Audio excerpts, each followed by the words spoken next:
अब नीफाई लोगों पर न्यायकर्ताओं के राज के 25वें साल की शुरुआत में लीहाई और मोरिएंटन के लोगों के बीच उनकी जमीनों को लेकर शांति स्थापित होने के बाद और 25वां साल शांति से शुरू हुआ।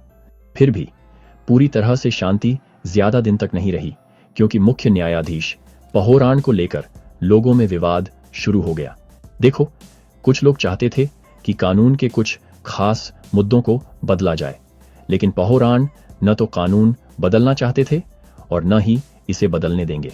और जो लोग चाहते थे कि कानून बदला जाए, वे उनसे नाराज थे और चाहते थे कि वह अब देश के मुख्य न्यायाधीश न रहें। इसलिए इस मामले को लेकर बहुत बहस हुई, लेकिन खून खराबा नहीं हुआ।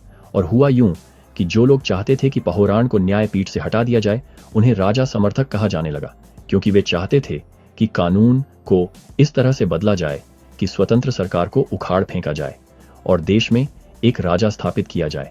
लेकिन जो लोग चाहते थे कि पहोरान देश के मुख्य न्यायाधीश बने रहें, उन्होंने खुद को स्वतंत्रता प्रेमी कहा। और हुआ यूं कि उनके इस विवाद का फैसला लोगों की राय से हुआ, और हुआ यूं कि लोगों की राय स्वतंत्रता प्रेमियों के पक्ष में आई और पहोरान न्यायपीठ पर बने रहे।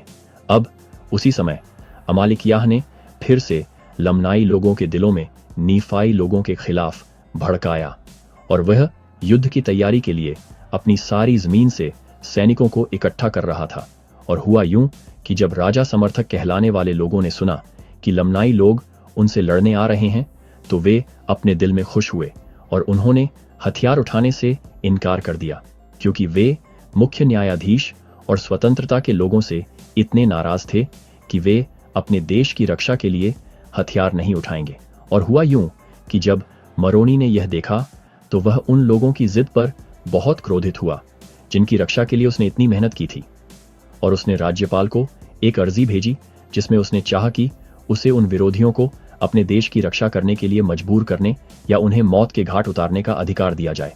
और हुआ यूं कि मरोनी ने अपनी सेना को उन राजा समर्थकों के खिलाफ जाने का आदेश दिया, ताकि उनका घमंड और उनका अभिमान तोड़ सके, या वे हथियार उठाए और स्वतंत्रता के कारण का समर्थन करें।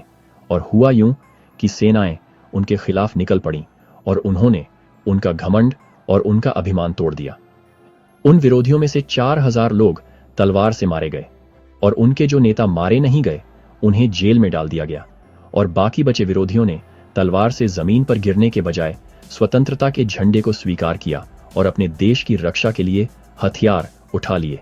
जब मरोनी अपने लोगों के बीच शांति लाने के लिए काम कर रहा था, तब लमनाई लोग मरोनी के देश में आ गए थे।